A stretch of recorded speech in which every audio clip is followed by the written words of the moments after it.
everyone, I'm Lottie. I'm a childminder to 17 and a mum of 2.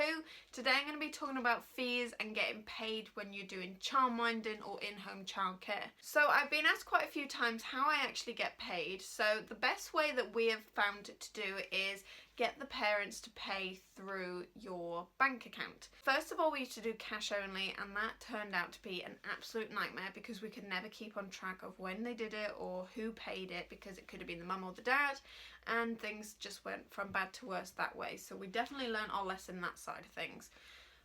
We also started to do paper invoices, which we've pretty much done the whole time we've been open. Only recently have we been doing them online, not online, on the computer. And it has changed the way that we can do anything now, because we have so many children at the minute that doing the handwritten ones took so much time to do.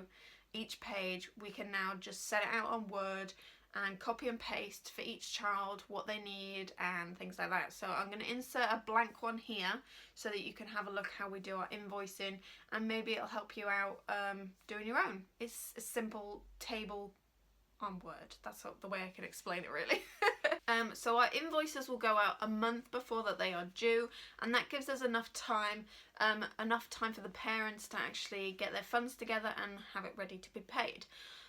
We do ask that the parents pay it before that the first day on that bill is due, or if they're doing it weekly, it has to be the Monday of every week.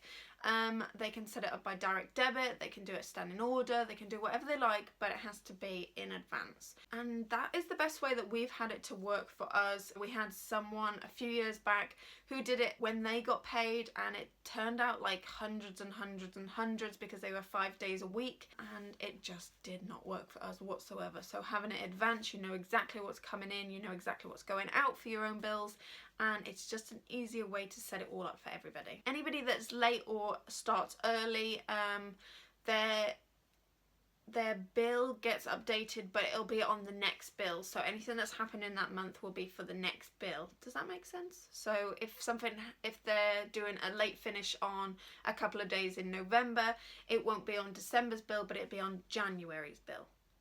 That should make sense, because December bill will go out in November, so no January's bill will go out in December. Okay, that makes sense, yeah. It gets quite confusing when you're trying to think of it off the top of your head. So how do I record that the parents are paying? I then have a separate spreadsheet, which is just literally a page of squares, and at the top it'll have the weeks, and then down the side it'll have the child's name, and then each square will be the amount that needs to be paid for that week. Once I've been paid, I get crossed off and then I'll also put the date that it'll be paid. That gets saved, and that'll go in a box stored away, and if anyone has any queries over anything, I can get it out, look when the date was, go on my bank account and check it that way. Someone has asked, are there any policies or procedures around my payments and things like that, and fees?